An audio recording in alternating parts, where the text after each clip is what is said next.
বুঝু ভাই, এই রুমটার ভিতর কিন্তু মুই একলাই থাকতাম, মোর বাহে কোনো কিন্তু এই রুমটা ছাড়তাম না, খালি আপনার লিগে ছাইরা দিলাম।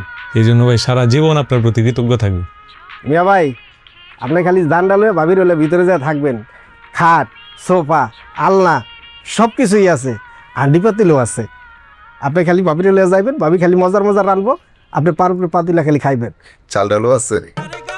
একবেলা চলবো, পরের বেলা কি না খাইতে হইব ভাই কষ্ট কইরা। ঠিক আছে, তুই যা ভাবি টেনের ভিতরে যা, আসতেছি আমি। যান ভিতরে যান। চলো ভাই যেটা বলছিলেন পুরোটাই আছে।